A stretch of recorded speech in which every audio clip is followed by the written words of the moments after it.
All right, welcome everybody to Standing for Truth. My name is Donny, and in this video, I am going to be responding to just a couple arguments or points made by Gutsick Gibbon. This isn't going to be an incredibly comprehensive video. It is simply going to be more or less an impromptu response to a couple of points that Gutsick Gibbon has made in one of her recent videos. And this topic that I will be engaging or discussing in this video is fresh on my mind because about a week ago in the debate dojo, the open mics that we do, I was engaging with some evolutionists on the topic of common design versus common ancestry. We were discussing so-called transitional forms, and there were some homology related arguments attached to that as well. I was specifically engaging Grayson from base theory and Andrew from a rational empiricist. And so I am going to play a little bit of Erica's video here, and I am going to respond. Now, I do want to point out that I have put out a series of videos at the end of 2023 responding to Gutsick Gibbon in great detail, essentially point by point, sentence by sentence. I published these responses, at least two of them, actually three of them, two on the chromosome 2 fusion, one on junk DNA. With Brian from Apologetics 101, I made a lot of arguments and responses there. And I also put out a presentation, about an hour and a half, very thorough presentation at the Defending Genesis Conference 2023 that we hosted. That was on junk DNA, and I addressed the major arguments from people like Gutsick Gibbon and Dr. Dan Stern-Cardinal. And so that was a full presentation. It was organized in a way that left no stone unturned. And so we are still awaiting responses and counters from the critics on those videos. And so at this point, the ball is in their court to respond. And these are arguments that I would advance as differentiating lines of evidence, especially in the world of DNA function. And so with that, I am going to share screen and go through some of Erica's points here. This is also an early access video for financial backers, for patrons, and also channel members when I do share it out to the YouTube channel members. And so I'm going to mute here and just play a minute or so of Erica's video, and we'll respond accordingly. Cope. And the first of those camps is going to be the one that the intelligent design advocates and the old earthers join. And this is basically an acceptance of the number, that high similarity, with the stalwart caveat that it is due to common design, not common descent. Factions, empires, gods, they rise. Okay. Clever, you might muse. After all, a Honda and a Subaru SUV certainly share a lot of similarities, but it doesn't mean one literally descended from the other. They just share a lot because they perform similar functions. My brother in Christ, those are cars. Cars don't reproduce, and they don't pass down genetic information, the through line of which literally connects organisms in an ancestor-descendant relationship. But common design gets cratered as an argument by one simple observation in genetics, and that's that we see nested hierarchies formed not just by functional regions of the genome, but also by non-functional regions of the genome. It's one thing to argue common design on the basis of similar functions or similar morphologies. After all, these are reflected in the genome, and so it would be reasonable to suppose that if two organisms look similar, their genes should reflect that, and that could be due to common design. The The problem with it is we have regions of the genome that do nothing at all. Those also form nested hierarchies. It's going to be very difficult to argue at this point common design without supposing that God just kind of is trolling people by creating the appearance of evolution in every facet of an organism's genome, but actually it wasn't evolution, it was him all along. God just likes messing with people.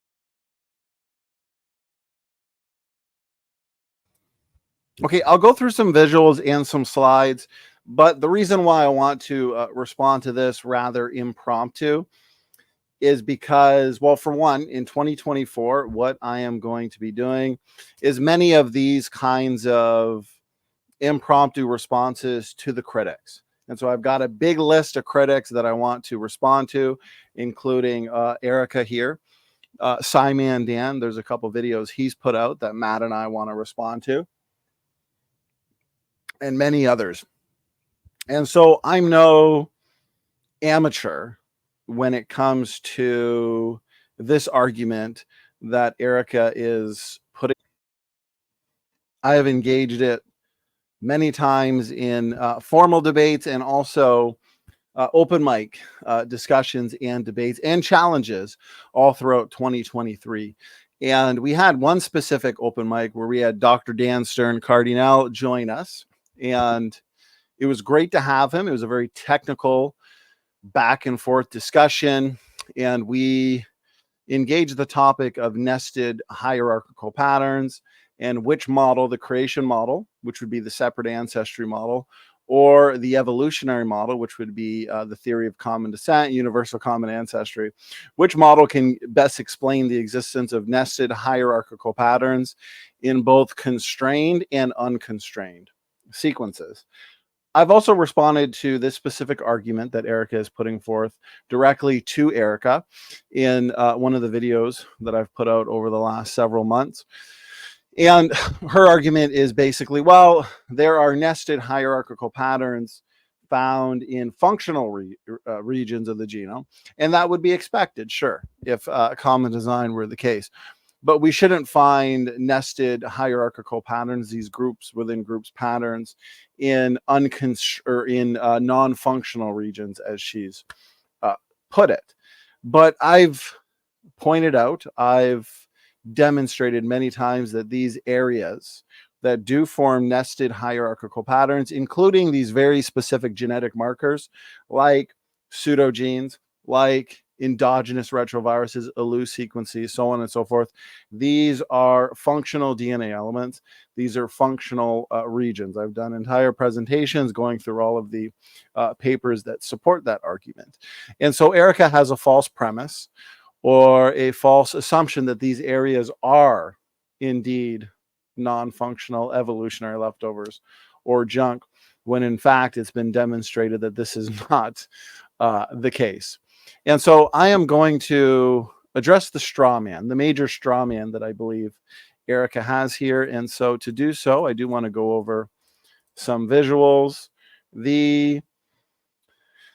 Actually, before I do that, the biggest straw man is evolutionists have been saying for years and years that we can't look to designed modes of transportation. We can't look to things that humans have designed and make an analogy to the biological world because cars don't reproduce, right? Cars aren't having babies. But that is a major misunderstanding of the common design model, the common design hypothesis. Because, and I've argued many times, including in debates with Erica, that my starting point is based on the claim from Genesis that Genesis, the Bible, is the history book of the universe. And from that starting point, we understand that God created two people, Adam and Eve, separate from any other form of life. There's no hint or indication that humans are related to chimpanzees, related to primates, related to strawberries. Okay, they're created independent and separate from any other form of life. And so from that starting point, since God also says that humans are created in his image, we should be able to get a sense for how God created based on the way we design things, based on the way we engineer. A sense, okay? And that's important because there should be something about us that reflects the divine because we are made in the image of him, of God. Okay? The Bible says, let us make man in our image. And so if that's our starting point, we are to look to the biological world and we are to see if the way the biological world is organized based on the patterns, is this analogous to the way we as humans design things, engineer things?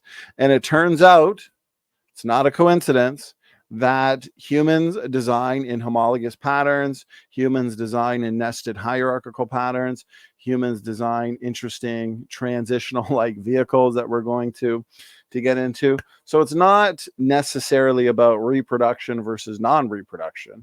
It has to do with the patterns that are observed. It also has to do with testable and falsifiable predictions, which we are going to talk about. But before we do, I just want to go over a few of the basics. Okay, so the separate ancestry model versus the universal common ancestry model that Erica holds to. Two very different starting points, two very different explanations for the origin of similarities, especially in DNA, and the origin of genetic variation. Now, the separate ancestry model, as you can see here in this slide, you see humans. Okay, they're their own created kind. I would define kind as groups of organisms that go back to a common ancestor. Groups of organisms that can be traced back to a common ancestor, and that common ancestor is separate, a special creation, and a separate creation from other groups of organisms that go back to their own common ancestor. And we have done that in humans.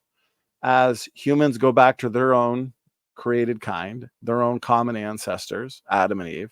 We've literally discovered Adam and Eve in our genetics.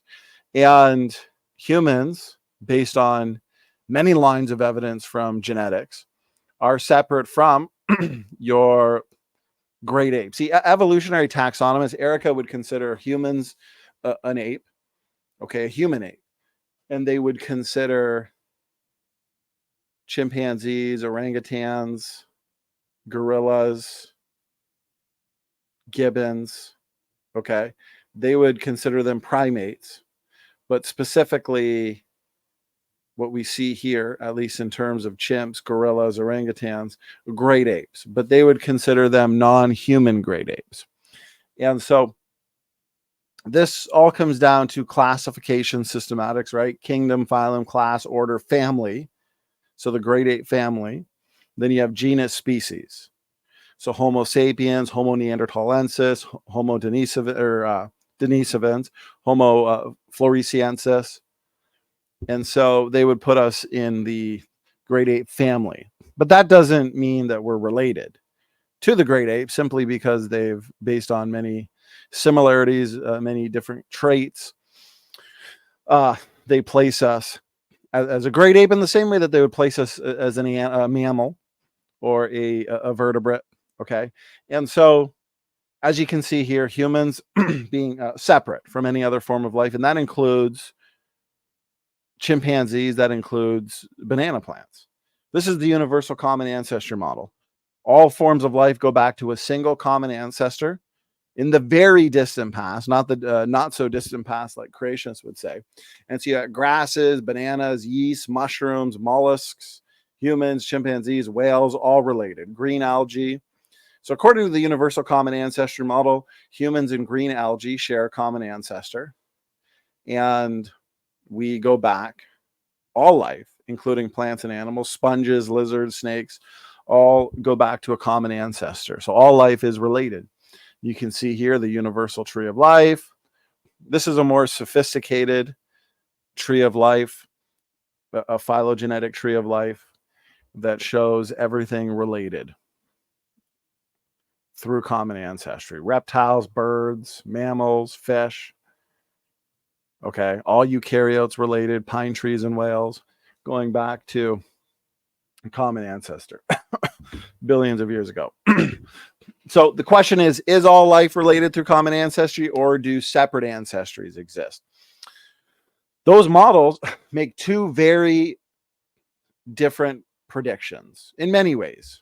Okay, but one major problem for the universal common ancestry model, before I continue, is based on why is there similarities at all? If we've been evolving for millions of years and we've been adding mutations for millions of years, then why is there any homology signature at all? Why is there any signature in terms of nested hierarchical patterns? Because mutations would actually disrupt.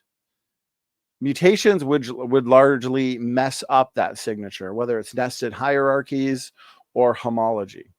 Okay. And so the fact that we actually have significant homology, we actually have identifiable nested hierarchical patterns in the biological world, tells me that we've not been evolving for millions and millions of years, because that signature is still very strong. It is still identifiable, especially if, according to the evolutionary model, many of these sequences are unconstrained. So they're not conserved, which to the evolutionists oftentimes means that they're junk. They're not really functional. They're not doing anything important to where natural selection has to preserve that sequence over time, to where it is essentially the same between humans and mice, which are both mammals. Okay. And so those areas would actually pick up more mutations over time, and therefore those sequences in the genome, these unconstrained sequences, they would rapidly change. They would alter to where there should be no identifiable signature, or at least a signature that is as strong as it is. And so why is there this high degree of similarity if evolutionary theory is true? We also understand that when it comes to fixation, the neutral mutation rate, or the per generation rate, equals a fixation rate. And so according to deep time evolution, notice this from Fatuma, the same number of neutral mutations should be fixed every generation. If evolution is true, deep time evolution, the rate of fixation of mutation is theoretically constant and equals the neutral mutation rate. Okay, so if the mutation rate's 100 neutral mutations per generation, then 100 are being fixed every single generation. Okay, these DNA letters are being substituted, basically. And so this is species-wide change. And what this means, if deep time evolution is true, is you have a lot of fixation events. You have a lot of mutations that are drifting to fixation. Fixation simply means to be stuck in place. Okay. And so that is more change, especially in these unconstrained sequences. And this is so much change that, again, the signatures in these genomic regions should be altered to the point where the signature is muddled, it's scrambled. But we do see strong homologous signatures, strong nested hierarchical patterns, which is indicative of common design. This is a major problem for the evolutionary model. Standard population genetics theory teaches that the rate of fixation of neutral mutations in a population equals the neutral mutation rate. Even with ongoing random loss due to genetic drift, classical population genetic theory states that over evolutionary timescales, remember the young Earth creation model, we don't have fixation equilibrium because we don't have these long time spans. We don't have evolutionary timescales. A neutral mutation fixation equilibrium point will be reached. When this occurs, the neutral mutation rate will equal the fixation rate. So that's a lot of mutations, according to the evolutionary model, that are arising and becoming fixed. They're becoming stuck in place. That is species-wide change. That is change that will scramble these patterns that the evolutionary community looks to as evidence for common descent. They look to these signatures to say that whales and strawberries are related through common ancestry, when in fact those signatures point to the common design model rather than the common ancestry model. For example, if the effectively neutral mutation rate is 50 per person per generation, then that means 50 nearly neutral or very slightly deleterious mutations will become fixed every single generation. But the main things that I want to point to is, firstly, change. None of us, creationists or evolutionists, unless you believe in the fixity of species, very few do, disagree with change. Changes in allele frequencies, an allele being a genetic variant, and changes in allele frequencies in populations over generations or over time. So these genetic variants, they will either decrease or increase in frequency. They change in terms of their frequency over time as mutations accumulate. And evolutionists look to processes like, of course, gene flow, recombination, gene conversion, genetic drift, natural selection, mutations.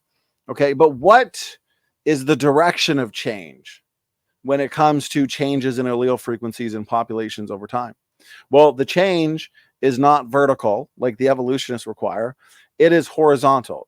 It's generally downhill because the majority of mutations are deleterious, and your rare beneficial mutations that pop up, it's about 1 in a million, they tend to be reductive. They tend to be functionally compromising to organisms.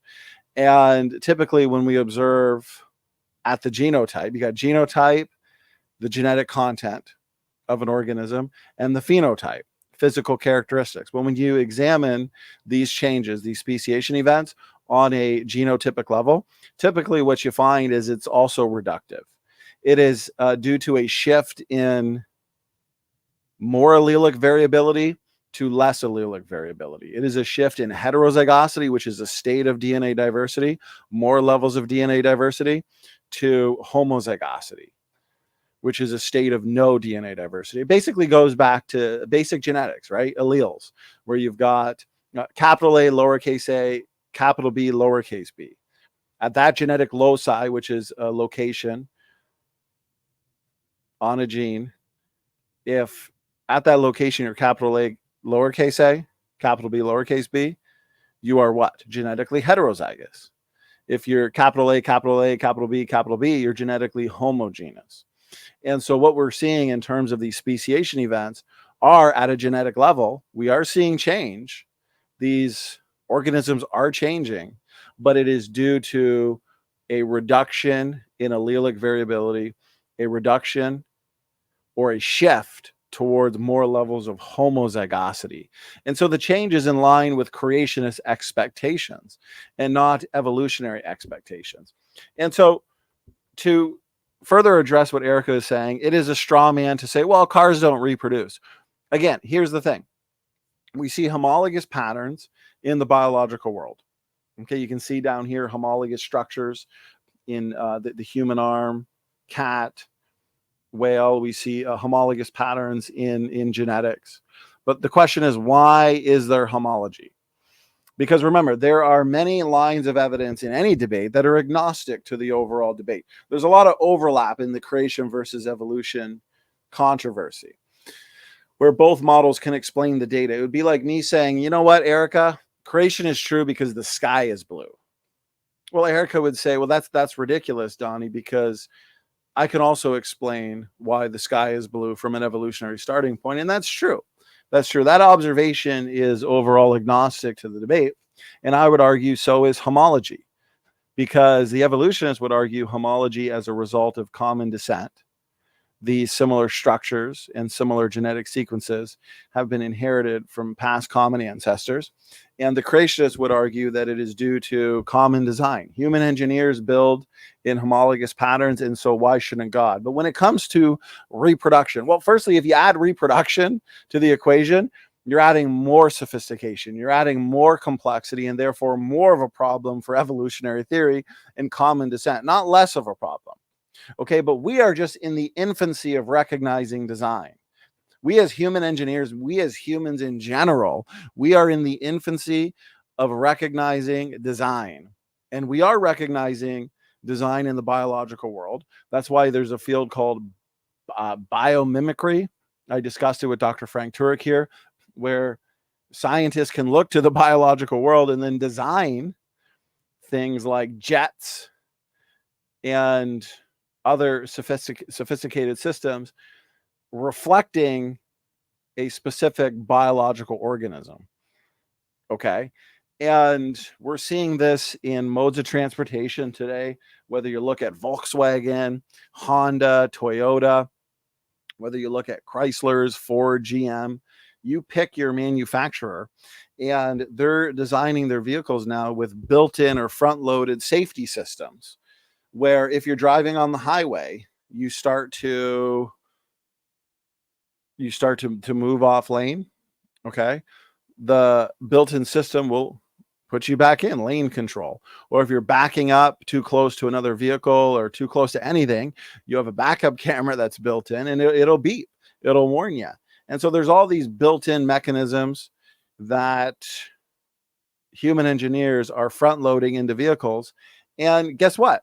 God thought about it first, because there are mechanisms in place in the genomes of living organisms where if they enter specific environments, this goes back to epigenetics, the epigenome, above and beyond the genetic code, where we have millions of genetic switches in the genome that are just waiting to be turned on or off, given the correct environmental stimuli or stressor or cue.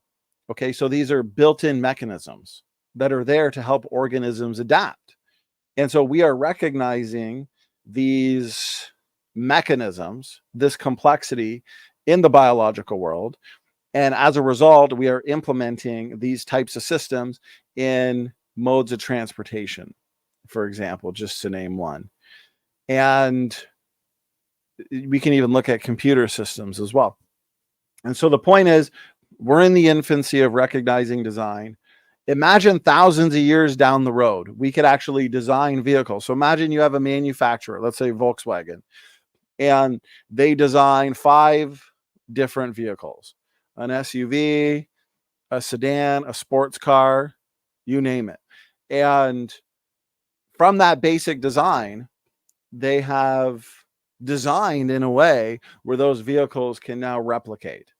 And so now you don't need people on the line building each car. It's basically one design and then it replicates itself.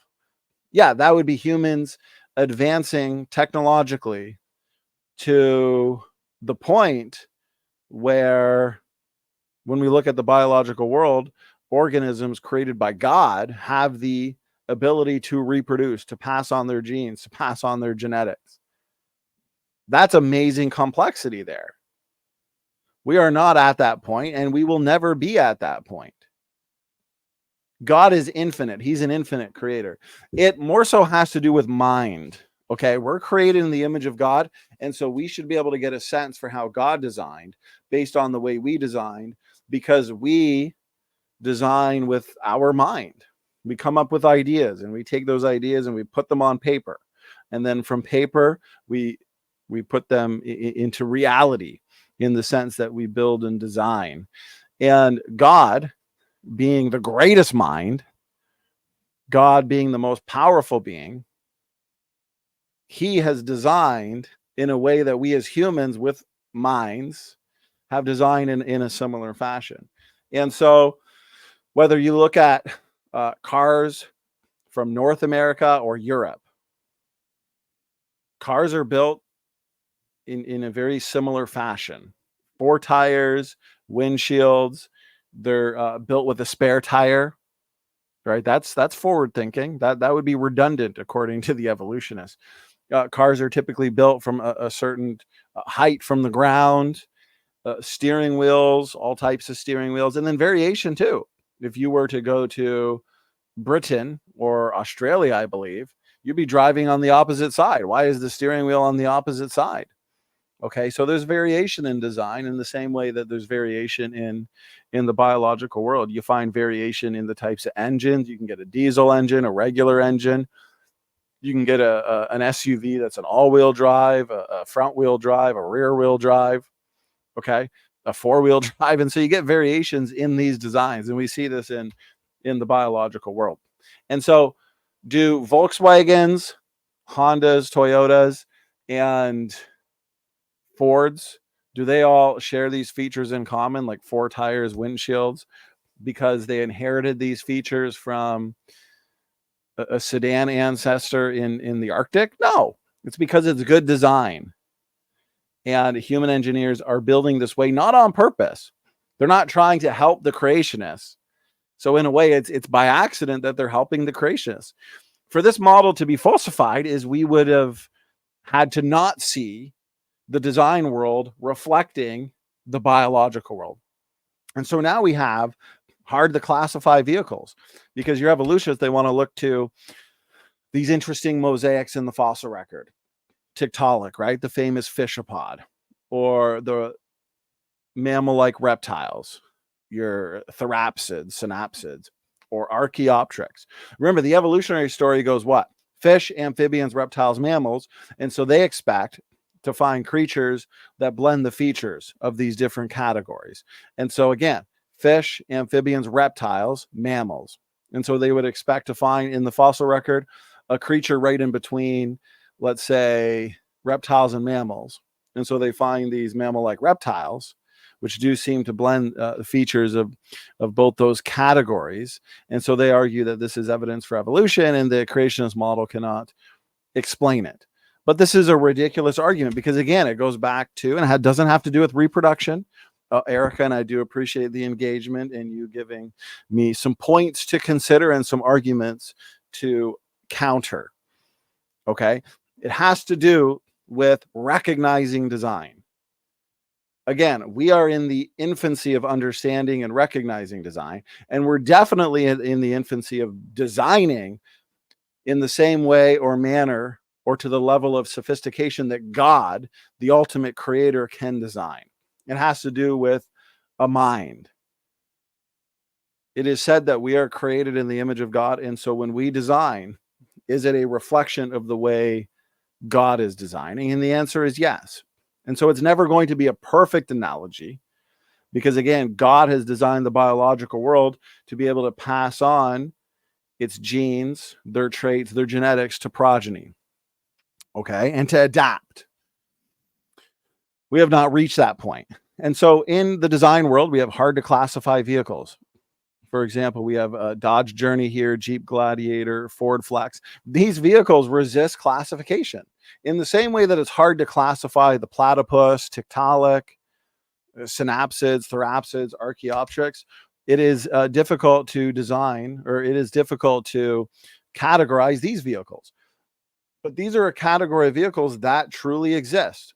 And what's interesting is the evolutionists, like for example, Grayson and Andrew the other day, they're saying, oh, but the evolutionary prediction, it comes down to the pattern, right? We see Tiktaalik, which blends the features of fish and amphibians.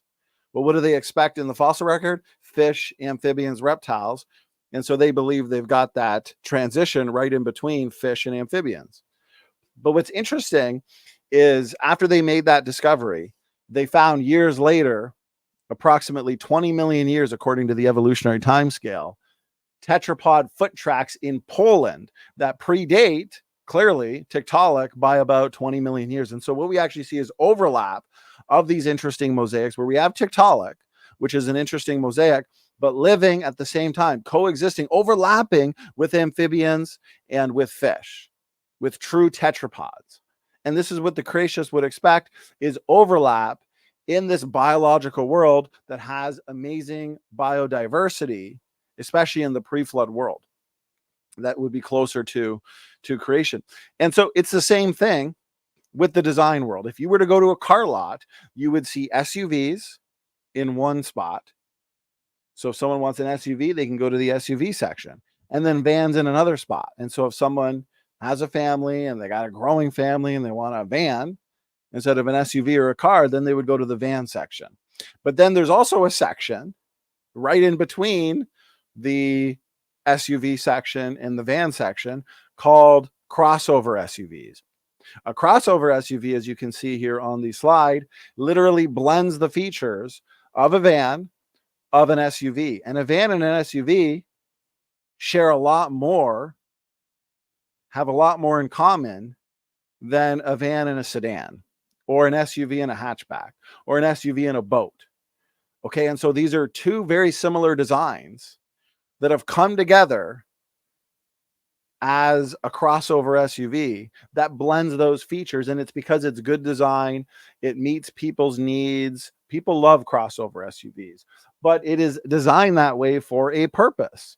And so we've recognized in man-made designs, we've recognized hard to classify vehicles, interesting mosaics, just like in the biological world. And so this is agnostic to the debate. These designs have come from a mind, from the mind of humans. The biological world, in the interesting mosaics in the biological world, they have come from a mind greater than man. And so, yes, we have not been able to design the Jeep Gladiator, for example, here that blends the features of a truck and a Jeep. We have not been able to design them in a way where they can replicate, where they can, quote unquote, reproduce. Okay, again, reproduction adds to the problem. It doesn't take away, but it's also a straw man. And I wish the evolutionists would stop using it, and rather they would engage the data with better arguments. Okay, and so right here we have a military amphibious assault vehicle. You have military ships. You've also got military tanks. The ship is strictly designed for warfare in the sea, in the oceans. And then you've got tanks that are built and designed as powerful weapons, agents of destruction for the land. But you've got this transitional environment between sea and land. Well, the ship wouldn't do good on that environment, and the tank wouldn't do good in that environment. But we have here a military amphibious assault vehicle that is actually perfect for the transitional environment between sea and land. Now, it wouldn't be the best for just land, and it wouldn't be the best for just the sea, but it is perfect for the transitional environment between sea and land. And so if you were to put these, if you were to put this right in the middle of a ship and a tank, to the evolutionists, this is the transitionary form, in the same way that your mammal-like reptiles are the transition, a transitionary group between reptiles and mammals. Or better yet, the fishapod, because you have fish that can't go on land, and then you have, they need to be in the water to live. And then you've also got amphibians, okay, that can go on the land. And then you got tiktaalik that's supposed to be right in between. But what we have here is a ship, a tank, but right in the middle. So notice how this so-called transitionary form, this designed military vehicle, it is closely aligned in terms of similarities with the ship and the tank. And so it's not far off, as if it was blending the features of a jet. Now, humans can get wild, right? We can have a car, and then we can, you know, take something off another vehicle, or take a motorcycle and, you know, take parts off and start putting them on other vehicles and blending it that way. Okay, with human intervention. Okay, but naturally that's not what we find.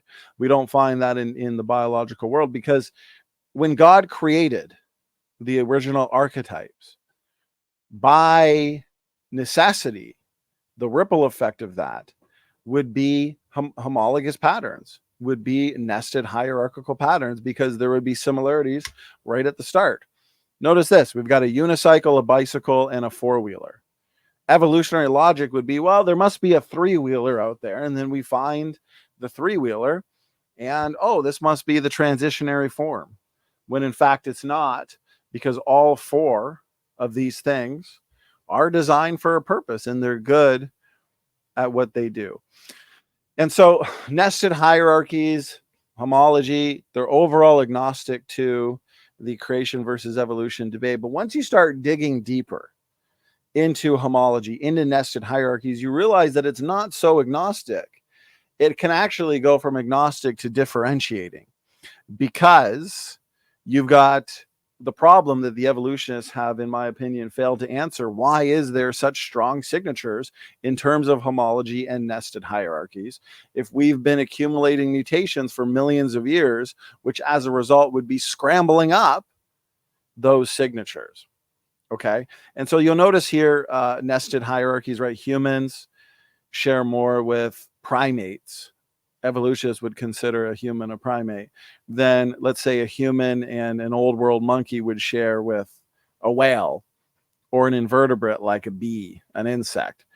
Okay, so you have the naturally you get these groups within groups patterns in the same way that you would get them in modes of transportation. So consider this all just vehicles.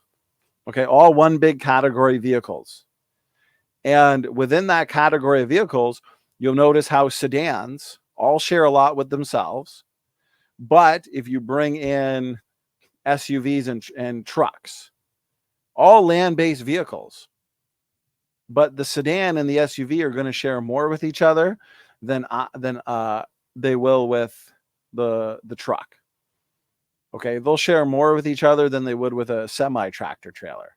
But yet, they all still have much in common where they can be grouped together because they all share more with each other than they would with a bicycle, an unpowered vehicle like a bicycle, which is akin to your invertebrates, like insects, because humans share a lot more with a chimpanzee than they do with a whale or they do with a fish. And yet all those organisms share enough with each other, okay, that they share more with each other than if you were to bring in a bee or an insect. But yet humans and insects share more with each other than they would with a bacteria. And so you just naturally have this nested hierarchy in the biological world. But by definition, every animal that you pick is going to have to be more similar to another creature and less similar to other creatures. By definition, if you have similarities in genotype, in the underlying building blocks, let's say proteins, DNA, RNA, okay, that code for the anatomy. So the second you have any kind of similarity in morphology, anatomy, physiology, and genetics, then you're going to have creatures being more similar to some and dissimilar to others. Okay, so pick your animal, pick your human. Well, humans have to be most similar to something, and they're most similar when you consider overall anatomical features, morphological traits, physiology, genetics. They're more similar to a chimpanzee than they are to a lion. But if you were to pick a lion, well, lions are most similar to, let's say, a tiger. A lion and a tiger have a lot more in common than they do with a bacteria or a dinosaur. Take a bird. A bird has to be most similar to something. And you can even say that modern birds are most similar to theropod-like dinosaurs, little tiny theropod dinosaurs. It doesn't prove relationship because similarity does not equate relationship. And so naturally, you're going to have these hierarchies. Because if you were to take humans, chimpanzees, lemurs, and a fish, well, yeah, there's going to be a reality there that taxonomically speaking, humans are more similar to a chimpanzee than humans would be to a fish. The human and the chimpanzee are more similar to each other than the chimpanzee is to a fish. And so naturally, this is what you get. But again, it is the differences that make all the difference. And so overall, they're agnostic to the debate. But once you dig a little deeper, this is where you find, and I'll go over just one here, because I have debated this topic with just about every evolutionist, including Gutsick Gibbon. I engaged Dr. Dan Stern-Cardinal on it more or less recently. I've engaged just about everybody on this topic, and it is a challenge that they yet to have an answer. Even Dr. Dan Stern-Cardinal, you know, he hemmed and hawed. Maybe they've looked into it. Maybe they have an answer, and they don't. Not yet. They're looking into, they have hypotheses, but they've not been tested. And so here's just one break or inconsistency in the so-called nested hierarchy in great apes. Okay. And this has to do with the Y chromosome. The Y chromosome is uniparentally inherited DNA. It's inherited paternally. You have maternally and paternally. Okay. So the Y chromosome is inherited on the father's side. I got my Y chromosome from my father. And there's very little to no recombination, maybe a little bit at the tips. And the mitochondrial DNA, that interesting piece of DNA outside of the nucleus, has about 16,000 or so DNA letters. Y chromosomes got way more than that, but that's inherited maternally. It's the powerhouse of the cell. And so these non-recombining, uniparentally inherited DNA compartments, they're less messy because of the lack of recombination gene conversion. And so they should be relatively more stable, even in light of the fact that the Y chromosome mutates quite fast. Quite fast. So every single human male Y chromosome on the planet, nearly identical. Very little genetic variation. But when you bring in chimpanzees, our so-called closest cousin, notice on the diagram here, these two chromosomes are nothing alike. When you consider overall, let's just say size, the chimpanzee Y chromosome is literally half the size as the human Y chromosome. Notice the heterochromatin here. Heterochromatin is this type of DNA. It's densely packed, these densely packed pieces of DNA, and they primarily comprise repetitive DNA, like satellite DNA, okay? And this is functional. This is important DNA to living organisms. And so you'll notice the heterochromatin is very much absent for the most part in the chimpanzee Y chromosome. It's half the size. The architecture is different. There's totally different gene families. And so when you consider overall architecture, size differences, and gene content, and it doesn't take a genius to figure this out if you just look at the picture here, it's only about 35 to 40% the same. 35 to 40% the same. That's nothing. That's nothing. But then if you look at the gorilla Y chromosome, you'll notice that again, when you consider everything, gene content, size differences, okay, architecture, the gorilla and the human Ys are more similar to each other than either are to the chimpanzee Y. And so this is a break, one of many breaks in the so-called nested hierarchy of life, specifically here, the great apes. Okay. As a matter of fact, these Y chromosomes are exactly what we would expect from the separate ancestry model. The chimpanzee and bonobo Y chromosomes are very identical, especially with gene content. Okay. Size difference is a little bit off, but nothing compared to human and chimpanzees. So yeah, you've got chimpanzees and bonobos go back to a common archetype. Gorillas, their own created kind. And then the orangutan species, very similar. They go back to their own created kind, and humans are their own created kind. And so this is a fulfilled expectation of the separate ancestry model. It's a great time to be a biblical creationist, guys. Notice this from 2020. Despite a recent divergence of these species, their Y chromosomes differ enormously in size and gene content. The chimpanzee Y is only half the size. Notice how, so right off the bat, you're starting with 50% similarity as the human Y. The percentage of gene, and this is why I like to focus on the Y chromosome as a differentiating line of evidence, rather than focusing on whole genome comparisons where we're looking at autosomal nuclear DNA and we're arguing whether or not it's 84%, is it 88%, is it 96%? Well, similarity right off the bat doesn't equate relationship. And without a control, and what I mean by control is, to the creationists, I want to see how similar are, in terms of whole genome comparison, how similar are chimpanzees and bonobos, because we'd agree they're related. And so I want to see a control. How similar are lions and tigers? How similar genetically are wolves and coyotes? Okay, because here we have a control. We know how similar the human Y chromosome is to a gorilla Y chromosome. We know these Y chromosomes. And so we understand that the human and chimpanzee Y chromosomes are more or less similar than if you bring in the gorilla, where the gorilla and the human Ys are more similar. Okay. And so we have a good assessment here to determine or answer the question of ancestry.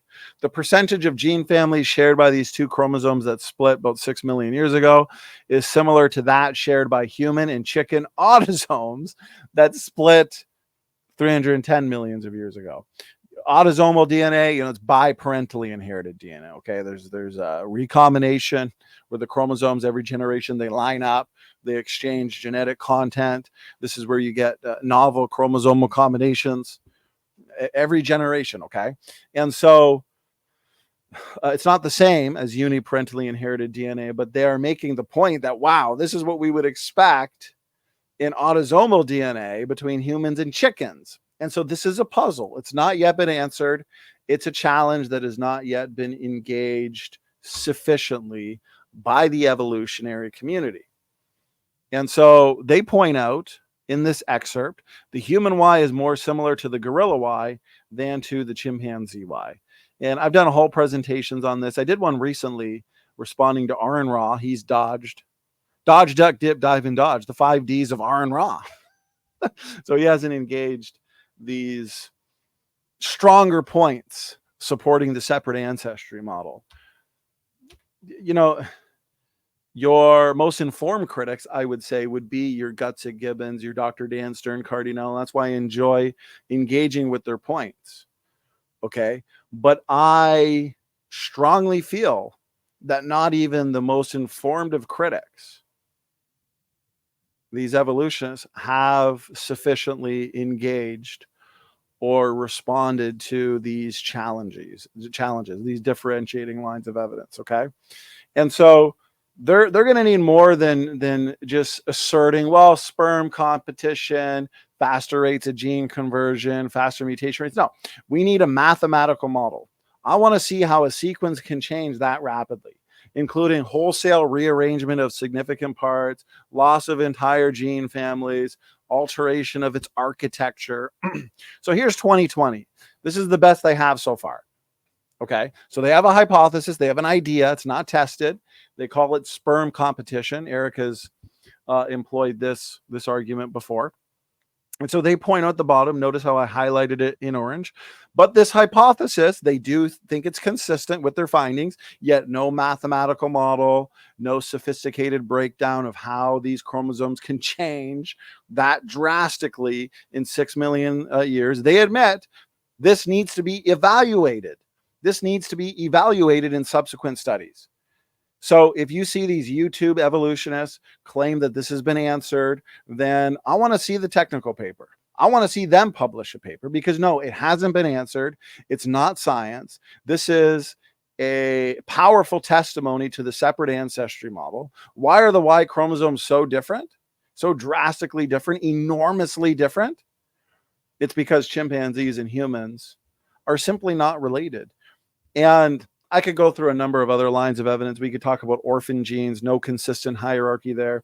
I could talk about how even in similar genetic sequences between humans and chimpanzees, we have differences in the way that those sequences are expressed, or in the way that those sequences are regulated. We find differences in alternative splicing. We find differences in 3D architecture, chromosomal architecture. We find all kinds of differences that the evolutionary community really struggles to explain. And so I elaborated on just a couple, mainly the Y chromosome. But again, it's the differences that make all the differences. And so when we dig deep and we examine the homology or lack of homology, as we see with the Y chromosome, then the case becomes clear. And it is a case for separate ancestry that is supported by the data, rather than a case for universal common ancestry. And so I think with that, guys, we are going to wrap it up. In a nutshell, Erica says cars don't reproduce. Unfortunately, that's a straw man argument. It has to do with us recognizing design in the biological world, since there must be something that reflects the divine, something about us that reflects the divine. Okay. And it just so happens to turn out that we design in homologous patterns, we design in nested hierarchical patterns, and we design we design interesting transitional like vehicles, like the crossover SUVs, the military amphibious assault vehicle. And so it's mostly a straw man, and it begs the question when Erica says we should not expect to find nested hierarchical patterns in non-functional regions of the genome. The question is, are those sequences, are those regions really junk? The answer is no. And I am not going to rehash everything that I've already talked about in my several response videos to Erica. And I've also put out an 1.5-hour presentation at the Defending Genesis conference on that issue. And so that's been totally debunked. It's been totally demolished. And the ball's in the critics' court to respond to those arguments. So with that, guys, I think we are going to wrap up this show. I wanted to keep it about an hour. We're at the hour mark. I had a lot of fun doing this. And as I said at the beginning, we are going to be answering the critics in 2024, and we are going to be keeping them on the defense because, guys, it is an excellent time to be a biblical creationist. And so thank you for tuning in. Share this content around. Standing for Truth is out. God bless.